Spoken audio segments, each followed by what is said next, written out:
Sa larawan mo laging nakatitig, naaalalay bitang kapit sa bisig, tinig ng iyong paglalambing. Sa isip ko nanatili pa rin, haplas ng balat mo sa pisngi, kasabay ng matamis mo ng ngiti.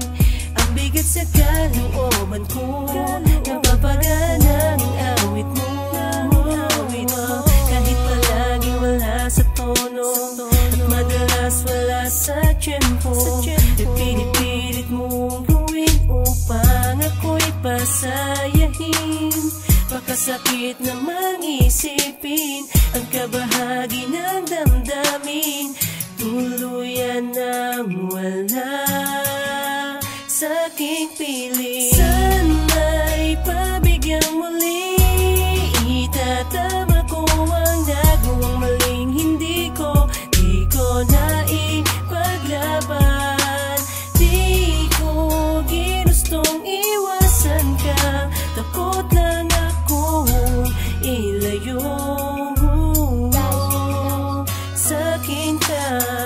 Ang nais ko'y pag-ibig mo, higpit sa kada yakap mo, unti-unting pinapawi ang aking tampo.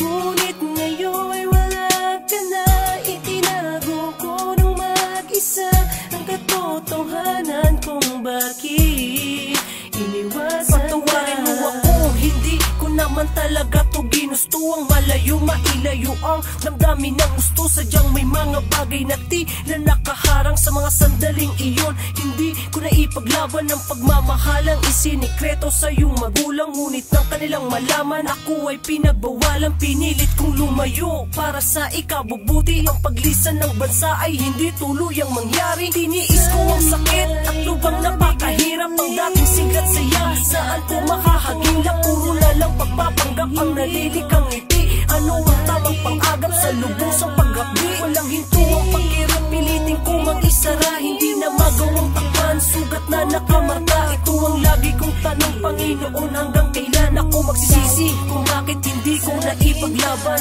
Sana'y pabigyang muli, itatama ko ang nagawang maling hindi ko naipaglaban. Di ko ginustong iwasan ka, takot lang akong ilayo sa'kin ka. Kung pagbibigyan muli, hindi na ako magkakamali. Di ko ginustong iwasan ka, takot lang akong ilayo.